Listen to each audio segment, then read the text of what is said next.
All right, hello everyone and welcome to Truth Noir. For anyone that was watching last week, this is part 2 of our Biblical Second Coming Prophecies with Steve Mashni. We're going to get to that in a little bit, but as I said last week, he's a man of many hats, and aside from being a biblical researcher and author, he's also a sterling musician, and so we're going to start off with him playing a song for us, and then we'll get on with the meat and potatoes of the episode. But for right now, we have Steve Mashni with some music for you.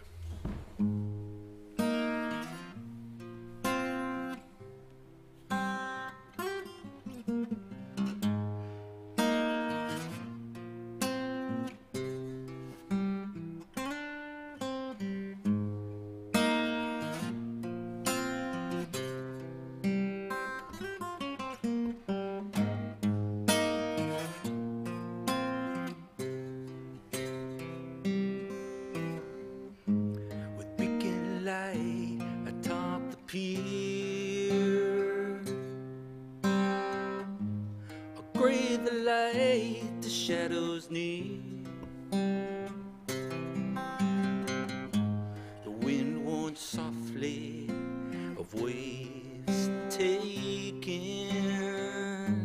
With night's protection, all things beware of distant skies and warning tales of mighty winds and 10-foot swells.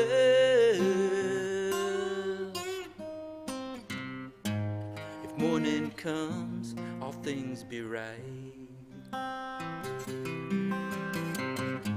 But first the storm, for it is night.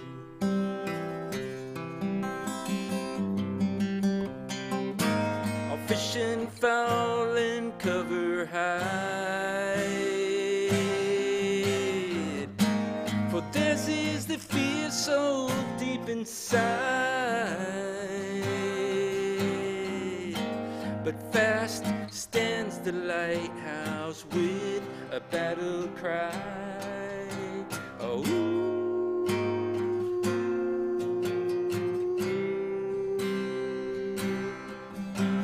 oh, the bright yellow eye.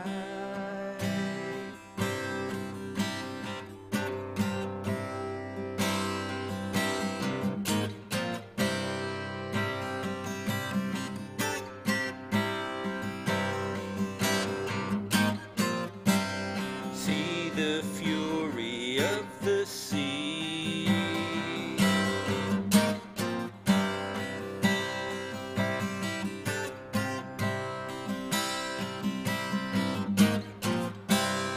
hear the rebuff of the lighthouse, take each attack, crescendoing higher and higher in the night,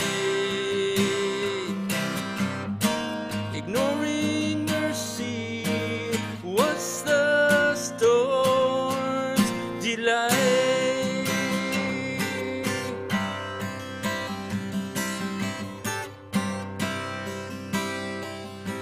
Then came the final of the fight,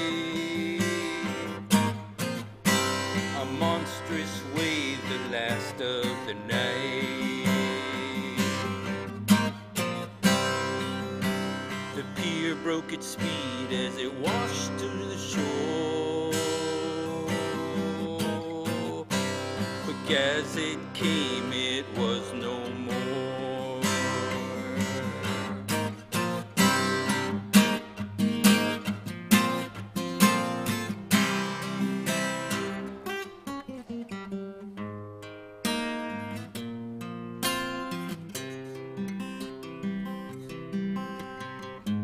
Much sand was missing in the morning, not here, but fast took the beacon atop the pier.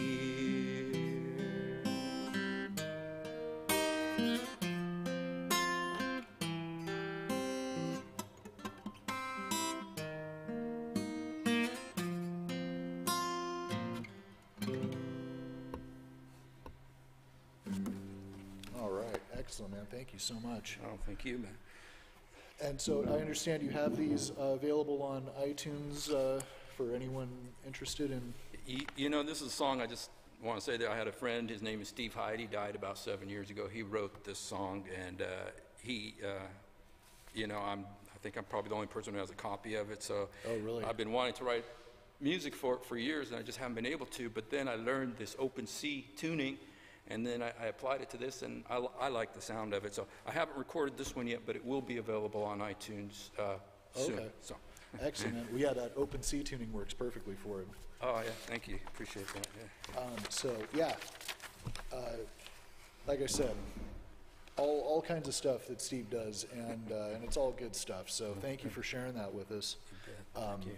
So yeah, man. Last week we were talking about the prophecies that were fulfilled up to and culminating in the birth of Jesus, and jumping off from that point now, we are talking about prophecies that seem to be coming true as we speak in the very recent past that seem to be pointing to the second coming, Yes. happening pretty soon.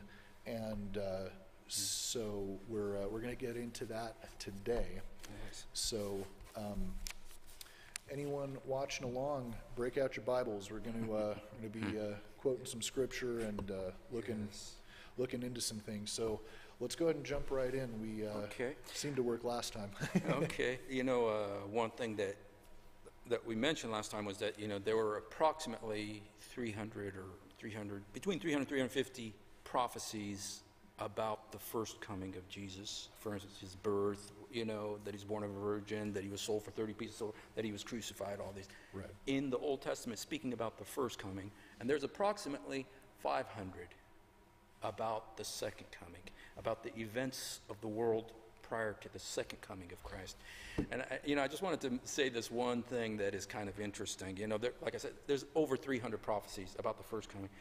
You know, there's a group at a Pasadena Bible School who did this study about what is the probability of one person fulfilling not 300, but just 8 of the prophecies. Just 8 of the 300 or so prophecies that Jesus did fulfill. What is the probability of one person? Because, you know, these books were written on different continents over almost 1,000-year period, from Moses to Malachi. So, you know, that there's they weren't contemporaries that wrote this. So what's that chance? They've taken all those factors into, and the chance is, I don't even know how to say this because I'm not into probabilities, but Probably astronomical, probably. yeah, it's 1 in 3 with 30 zeros behind it. Oh, wow. 1, 3, 30 zeros. When you're talking about the 300 prophecies, all I've heard is there's not enough atoms in the universe Right. that for the possibility that one person would fulfill all those prophecies. So, you know, this is a very, you know, amazing things that happened by his first coming. And Sure. you know, it's such a huge subject and so many ways to talk about the second coming. There is a passage in the Old Testament. It's called the book of Ezekiel. He was a Hebrew prophet, Ezekiel, at the time of the Babylonian captivity, which is around 586 BC, before Jesus came. And he was in Babylon, actually. He was a Levite from the tribe of Levi, which was the priestly tribe. Judah was the kingly tribe. All the kings came from the tribe of Judah. But the priests were all from the tribe of Levi, which was the fourth son Levi was the third son. Judah was the fourth son of Jacob. Okay. So anyway, Yeah, it's all of that stuff in the Bible that you skip past about this person begetting this person, Yes. begetting this person. But it turns out that, you know, as I've come to learn from looking into this stuff, you know, just a little bit, that's some of the most important stuff, because that's how you know who was family and how these prophecies come to make sense for the people that said them. Yeah. And so, along those lines, just, you know, I don't want to get too far off subject, but about if you look at the lineages from Adam to Noah, you know, Noah was where the great flood happened. Sure. There's, I believe, 8 generations. There was Adam, Seth, Enoch, Kenyan, Methuselah, Right. and then down to Noah. If you translate the names from Adam all the way to Noah, just translate, literally translate, what does their name mean? And this is what it comes out to. It says, man, Adam is man, Right. appointed, Seth is appointed, mortal sorrow, the living God shall come down teaching and shall give them comfort. Oh, wow. And with his death shall give them comfort. With his death, the living God shall come down. And this is if you translate all the literal, that means there's a sermon in every single part of the Bible. It's so. Sure, yeah. But anyway, the prophet Ezekiel, he's one of the major prophets. There's like 12 minor prophets, including, like Malachi, Amos, Obadiah. But there's the major prophets. The number one I spoke about a lot about last week, which is Isaiah. Okay. The next one is Jeremiah. They have very big books. And when we say major, it just means the size of the book. It doesn't mean they're more important than the others. But Ezekiel is one of the major ones, and his book is about 40 chapters long. And there's some phenomenal prophecies in there that just, you read them, and then you read the newspaper. Read Ezekiel, and I'll tell you, chapter 38 and 39. If you don't hear nothing else today, read Ezekiel 38 and 39, and then read the newspaper, because the prophecies are phenomenal. And in those chapters, what it talks about specifically is that God is talking to a particular leader of a particular country. The country is called Magog, which is the first word in my book, Magog, Mehdi, and the Mark of the Beast. Right. Magog is one of the descendants of Noah, and I won't get into the origin of the names, because Ezekiel uses the names of the children of Noah. But Magog, who is Magog? Because there's very specific prophecies about him, and I believe they're being fulfilled as we speak in devastating accuracy. It's amazing. Magog, if you look at Josephus, he was a famous Jewish historian. Sure. After the time of Jesus. He was actually Roman. He became a Roman citizen and all this, but he's very well respected Is around 100 historian. AD, if I recall correctly. Yes. And he said that Magog became the Scythians, the Scythians. And the Scythians were a very warlike tribe that lived north of the Caucasus Mountains. Okay. What is there? It's Russia. It puts us in Russia. Yeah. And the interesting thing about this, Ezekiel, if you look at what Ezekiel says, he says, God is speaking to Magog. He says, the leader of Magog is called Gog. A lot of people have heard that, Gog, G-O-G. He says, Gog, I'm going to drag you to my holy mountains because I want to settle a score with you because of your sins, and he calls him something else. You know what else he calls him? He calls him the Prince of Rosh. He's called the Prince of Rosh. And Rosh meaning? Rosh, literally, it means, in Hebrew, it means head. But if you do this, if you really study out what it means, it also speaks of a leader and of a country and of a people. Rosh. And a lot of people say that Rosh points to Russia. Right, okay. And then he's also called the Prince of Meshech and Tubal. Well, Meshech, most scholars today are saying that it is Moscow. Oh, really? Okay. Yeah. So we got Russia, Moscow, Rosh, and but Magog, and Herodotus, who's called the father of history. Right. He said that Magog is the Scythians as well.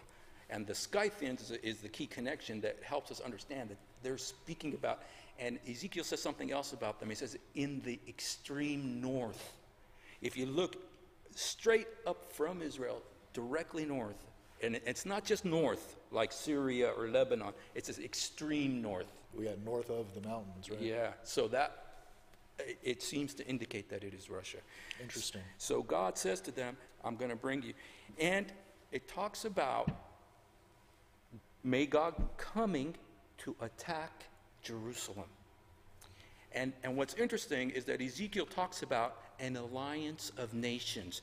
There's two alliances of nations in Ezekiel 38 and 39. There's two groups of nations.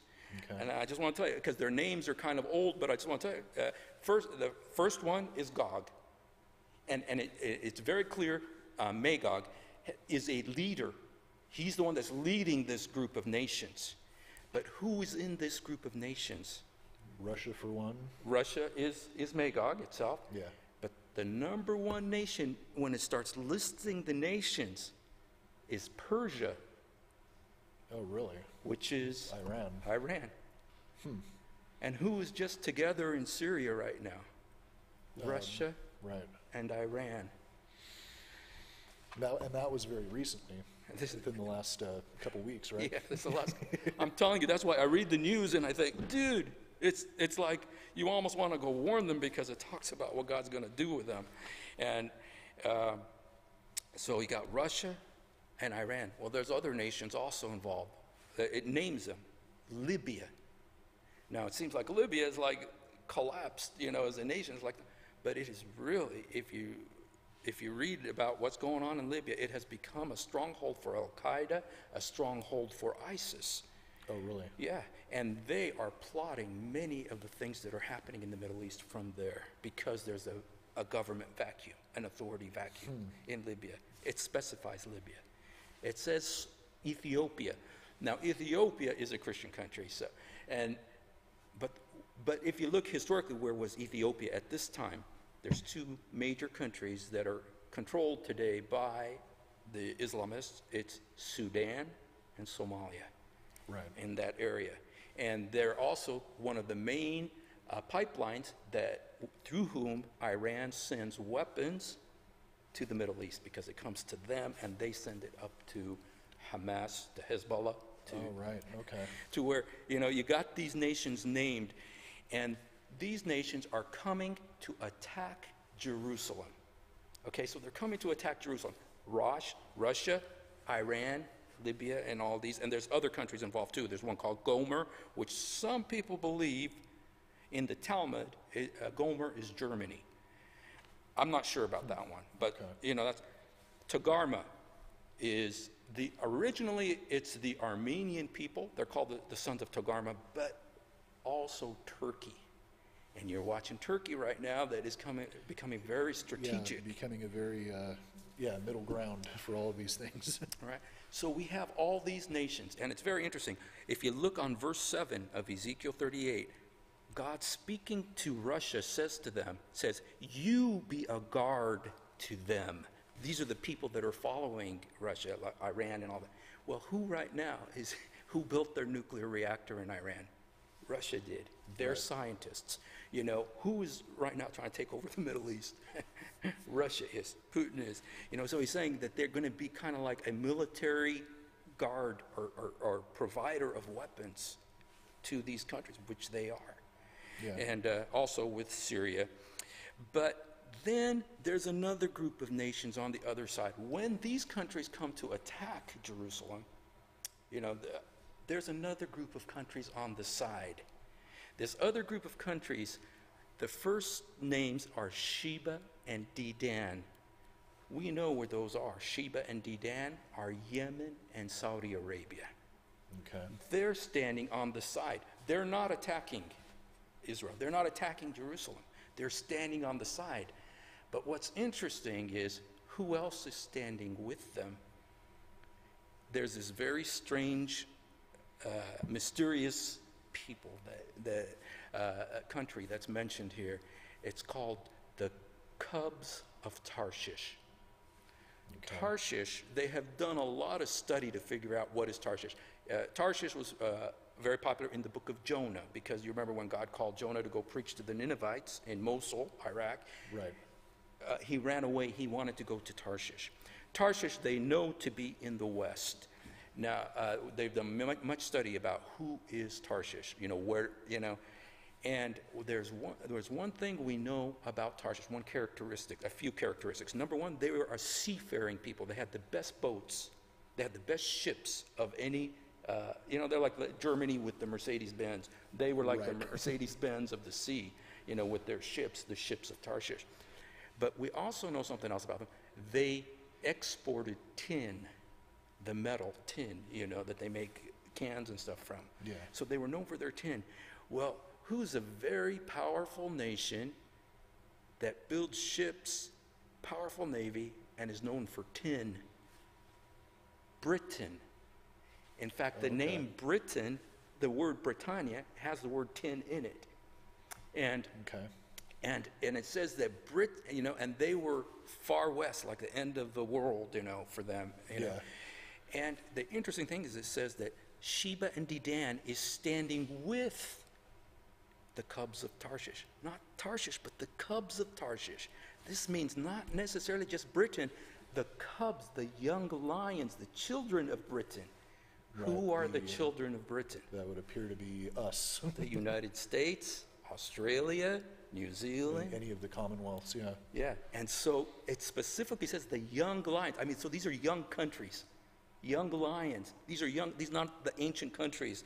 These are the young countries. What are the young countries? America, Canada, Australia, last couple hundred years. Yeah, and they are standing on the side of Saudi Arabia, Sheba and Dedan, watching but not doing anything. Look at the alliances in the world today. It's America shaping up pretty much the same with Saudi Arabia, and Russia with Iran. And it's exactly the alliances of nations that we have in the world today. And just yesterday, it was big news that Saudi Arabia said, we're going to do a big anti-counterterrorism thing, with all the Arab countries. And there was an editorial written about it in the Washington Post.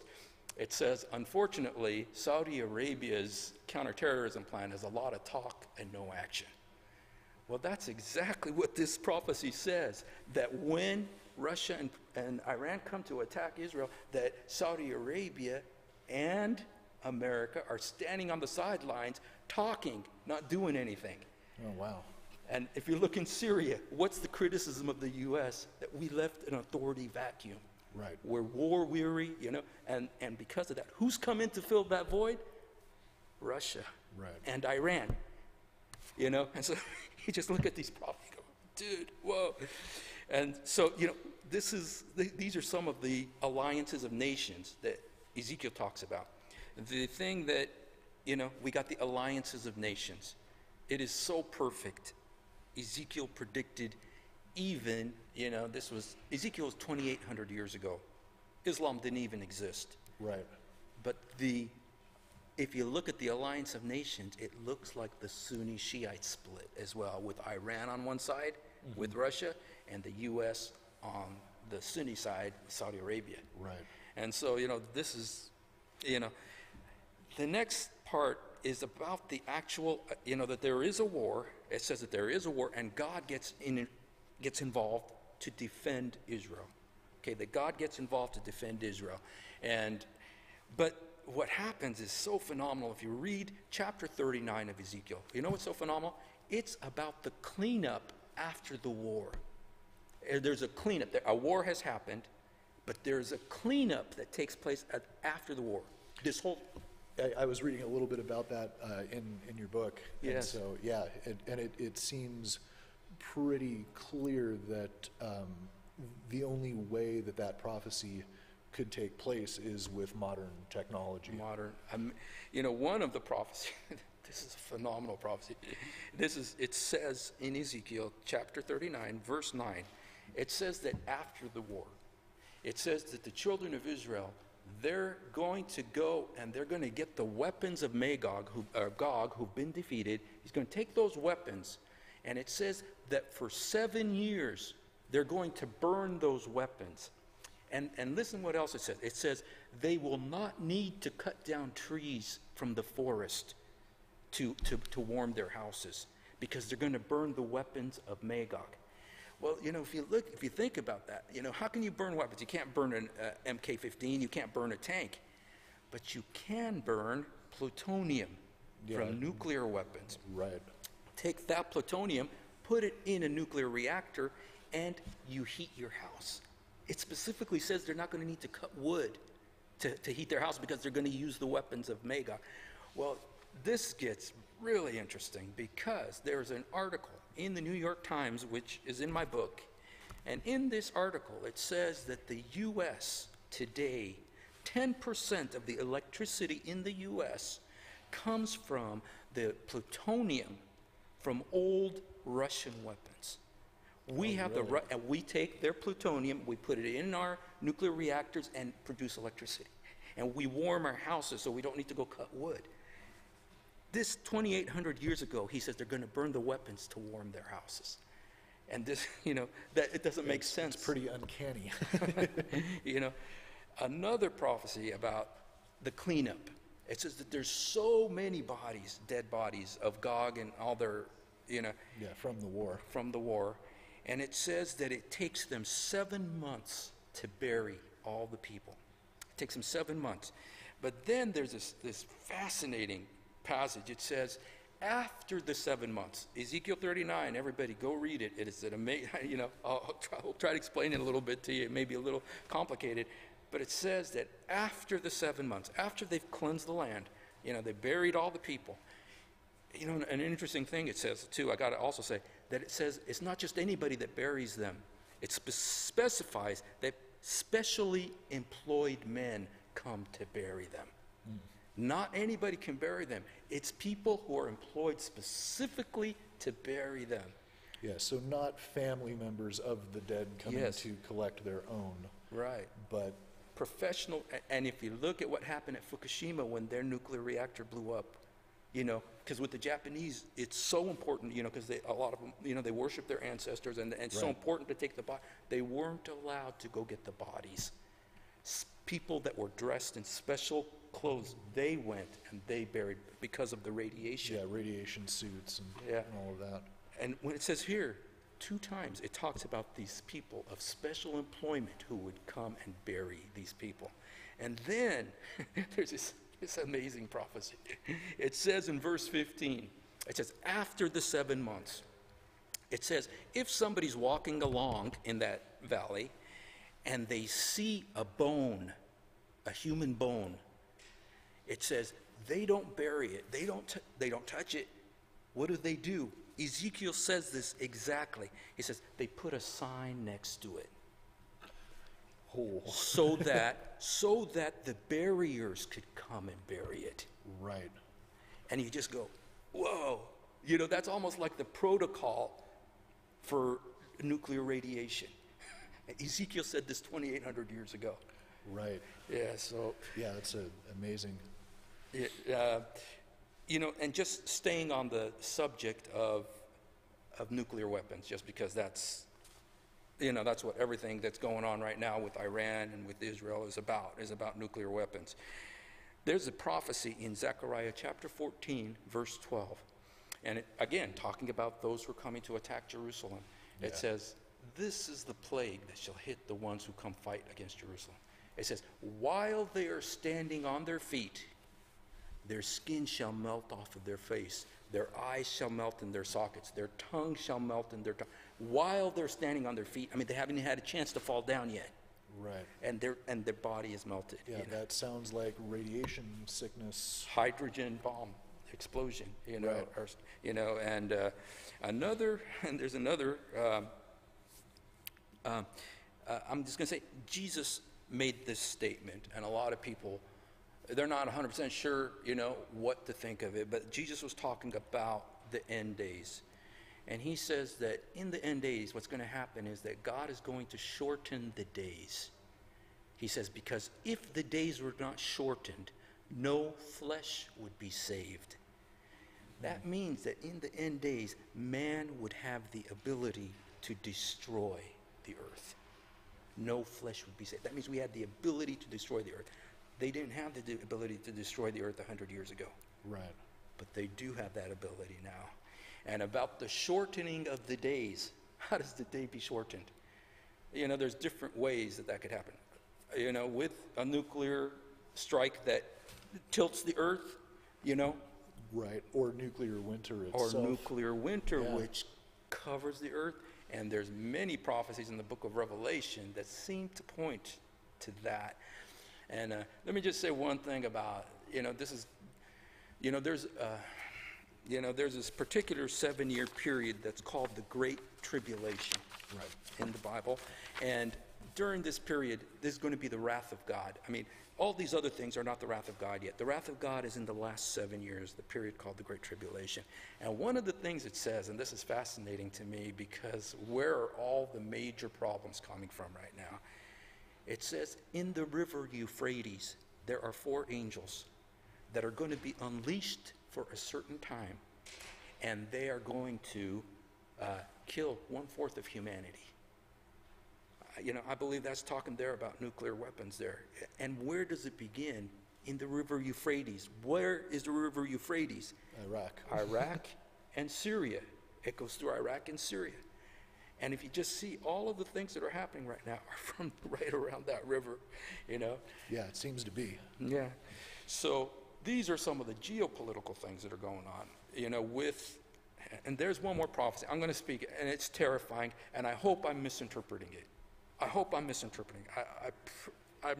It makes me sad to say it because I don't want people to think, oh, you don't. It's a very terrifying prophecy. It's Isaiah, and it's very well known. It's Isaiah chapter 17, verse 1. It says, Damascus will cease to exist as a city. Oh, wow. Well, there's pretty much only one way that happens. And where is everybody focused right now? Where is Russia? Yeah, wrath of God aside, that would be a nuclear ISIS. exchange. What about the chemical weapons that they have there? Right, that too.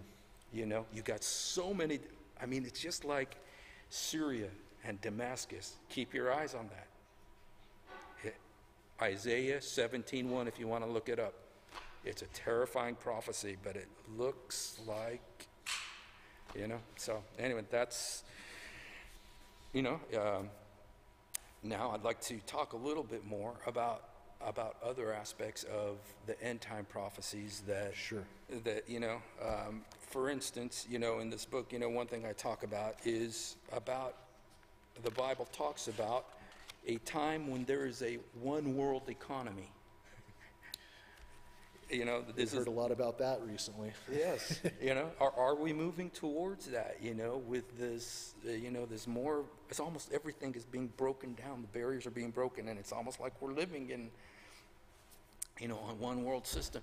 And there's some very interesting things about this one world economy, and one of the things that's specified in the Bible that's very specific. It's Revelation chapter 13, very well known. Is about this man who's called the Antichrist. And what happens to him is that he comes up and he becomes a leader. And then apparently from Scripture, it's very clear in Revelation chapter 13 that he has a head wound. Okay. Several times it says that he has a wound in his head. And it says it looks like the Bible even calls it a mortal wound, as if he dies and comes back. Okay. And when he comes back, it says the whole world worships him and says, who can make war with the beast? This is the Antichrist. And it says his number is 666, which is well known. And, the interesting thing about that is it talks about this head wound. If you look in the book of Zechariah, written, about 600 years before the book of Revelation was written, Right. Zechariah also talks about this man. He says, awake, O sword, against the worthless shepherd. Strike his eye out and his right arm. Zechariah is the only physical description we have of the Antichrist. Apparently his right arm is withered and his right eye is also. I'm wondering if that right eye is the head wound that is mentioned in Revelation. Sure. Because it's mentioned several times that he is wounded in his head. But then it says that he becomes the leader of the world. It's a world government. And that he establishes a world religion, that he calls himself God. And, this leads to another issue that is very, very controversial, but the Bible is very clear about it, and that is that there will be a temple in Jerusalem. And if you know that the most controversial, real estate in the world. Right, is where the Dome of the Rock now sits, right? Yes. And the Jewish temple was supposedly, Solomon's temple, supposedly built right there. Some people say, I'm not saying everybody, but most people say that the Dome of the rock that is in the Dome of the Rock, to the Jews, it's called the foundation stone. Okay. They believe that that's the place where Abraham offered Isaac. They also believe that this is where Solomon built the Holy of Holies, and that the temple was on that rock, and the Holy of Holies, where they put the Ark of the Covenant, from the Raiders of the Lost Ark, was on that rock. And that's why you see, a lot of people say that's where World War III is going to start. Right. Jesus said there's going to be a temple. The Apostle Paul said there's going to be a temple, and the Apostle John said there's going to be a temple there. And Ezekiel said there's going to be a temple.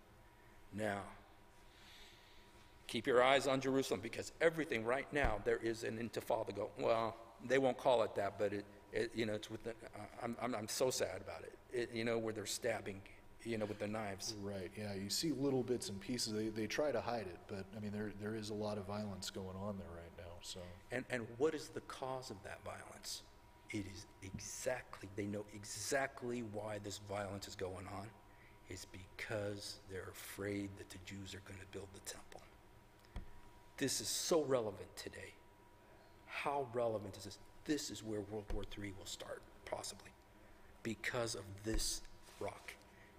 So anyway, what I was saying about is that the Antichrist, the Bible says he's going to stand in the temple, and he's going to call himself God. People are going to worship him. But what's so interesting, it's so phenomenal, when you read Revelations chapter 13, it talks about the economy. It says that people will not be able to buy or sell unless they have the number of the beast on their hand or on their forehead. I mean, and this is where we get into the radio frequency identification. Right. And yeah, actually we have a picture of the RFID chip. Could we toggle over to that? One more? There we go. So yeah, this is what they've been talking about, and what there's been a lot of controversy over, just in the media itself. People not wanting to all get implanted with this chip that basically, and they're in your credit cards now. They're already everything you buy at Walmart, anywhere. Yeah. Any kind of anti-theft tag that a piece of clothing has in it. And this is not tinfoil hat stuff. This has been in the news that this chip will have basically your entire identity on it, all of your bank information, and it's about the size of a grain of rice, probably smaller now. Now, this was years ago, Yeah, that they would be injecting this into people so that, like in your worst dystopian science fiction movies, that you wouldn't be able to go anywhere or buy anything without it. And it turns out that this is not a new thing. Yeah. They've been talking about it for quite some time. And the fact that the Apostle John 2,000 years ago described this system, which was impossible, because it says that it's for everybody in the world. Right. There's no way they could have done that, even 100 years ago. Well, even 20 years ago. Yeah, but now it's nothing. Yeah. And there was an article in Time magazine. This is 2007. This is 10 years ago. Right. So now it's so much more advanced.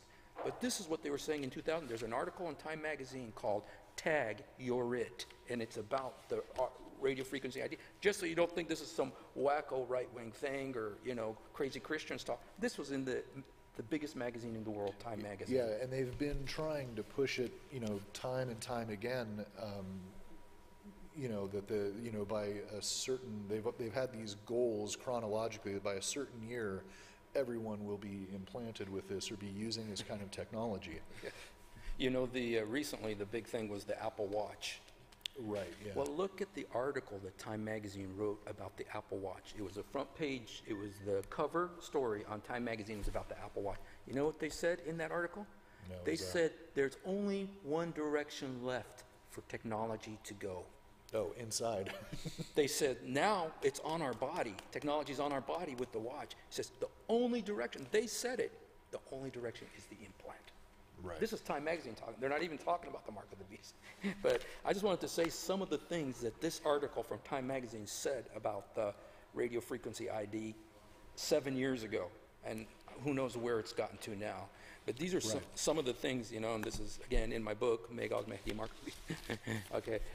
It says the chip, you know, the RFID chip, is no great shakes, but it doesn't have to be. It just stores one large number.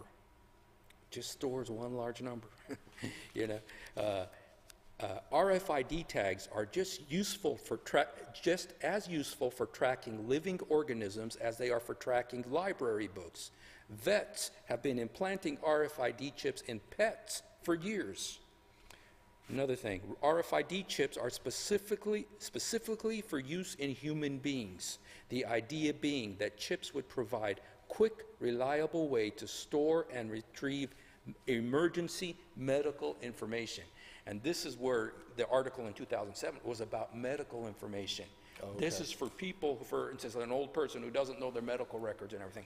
You put it in them, and if they like collapse in a restaurant someplace and they don't have any of their records or anything, all their medical information is stored. California, it was in California under Arnold Schwarzenegger where they actually started doing this. Right. And there was an interesting thing, and look what else it says. This is from Time Magazine, okay? It says, it's still purely voluntary. This was in 2007. And last week, Governor Schwarzenegger, 2007, sought to keep it that way, signing a bill that makes it illegal for employers to force workers to have RFID devices implanted as a means of receiving paychecks. So he says, you know, it's illegal for you to force. But you know what it says in Revelation chapter 13? It says he forces everybody to receive it. So, you know, that's why this caught my attention, is because the Bible says they are going to force you to take it. You know, yeah, you know, Schwarzenegger says you can't force. Right, yeah. But I mean, it's, you know, as with anything, it's only a matter of time before all of these invasive sorts of technologies make it there, you know, whether it's politically or otherwise. But yeah, it's no good. Yeah. Well, I mean, it's fine for having old people's medical records, but when they start putting them in everyone and you can't purchase groceries without one, then yeah, you know, it replaces money. And you know, if you look, you know, there's another issue: money. What's happening to money? How much do we buy with money anymore? Yeah, it's turning into computer digits instead of actual. You know, there's two countries that have made already. I believe they've already attained this, that they are cashless, Sweden and Canada. Mm-hmm. They've already decided we don't want cash anymore, you know, and I think it's only a few months or weeks before the U.S. before it starts catching on. you know, there's so much, you know, and, you know, in this book, you know, I talk about, one last thing, let me just tell this prophecy really quickly. It talks about in Revelation chapter 12 that there's these two men that are witnesses. This is at the very end, and this is after the temple has been built. Okay. A lot of people believe they are Moses and Elijah from the Bible, who are going to be witnesses, and they're going to testify in Jerusalem for 3.5 years. They're going to be preaching and saying, you know, you got to repent, you got to stop doing these things, you got to, you know, just they're going to be preaching it. And it says that the Antichrist comes and he kills them. But after he kills them, what's so interesting is what happens to them. It says that for 3.5 days, their bodies lay on the streets of the holy city. And it says that the whole world sees them. The whole world watches their bodies for 3.5 days.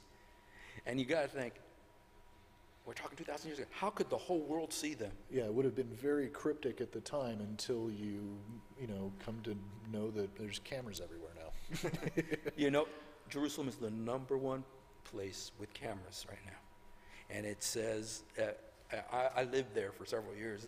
They got at least 300 cameras in the old city, just in the old city, for security purposes. Sure.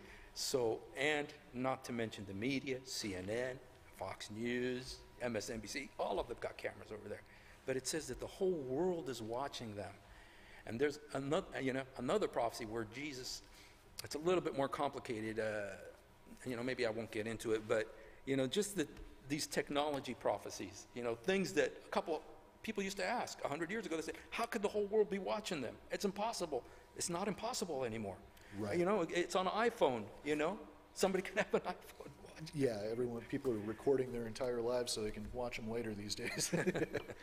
All right, well, we are just about out of time, but I want to thank you for coming on. Let me see a couple of these books here. So Okay. and we'll have a link down here, but there are a number of books that Hussein here has written under the name Steve Mashni. Go ahead and tell us a little bit about these. Okay. The This different one, ones. We know this one we've the been talking prophecy about. one. The gray zone, it's about, I was a Muslim and I became a Christian, and so I've written stories about, what happens to Muslims who become Christians. A lot of times they're persecuted, sometimes killed. And so this is a book about some Muslims who are friends of mine who became Christians. It's called The Gray Zone. Okay. And then this one is called Son of Mary, and this is about Jesus in the Quran, what the Quran says about Jesus, but proving that Jesus, even in the Quran, Jesus is divine, he is God. And then it also says in the Quran that he died and rose again, which Muslims don't believe, but the Quran says he did. So, and this is about how to preach to Muslims. Yeah, and this is not a well-known thing, but Jesus was a highly quoted person in the Quran, was Very he not? much, very respected, yes. And this is also Out of Darkness into Light, is a book I wrote about Muslims who accepted Jesus and became Christians. Okay, last one. This is my autobiography. It's called The History of Sin. I was thinking of that joke all the way over. No, it's a biblical study about sin and about, the first sin with Lucifer, then Adam and Eve, and then Cain. And All the way on Yeah, down the so, line. yeah. All right, well, Hussein, thank you so much for coming on and talking Yeah, to me about this thank stuff. you I'm for sorry we having didn't me. have more time. Alas, we are. So anyone interested in purchasing some of Hussein's books, It's all on Amazon. So ebooks on Amazon, and then hard copies available through you, which we have had a link hopefully showing for a minute. So we're at the end of our hour. You guys, thanks for watching, and catch you next time. Wherever you're going, get there safe. Peace.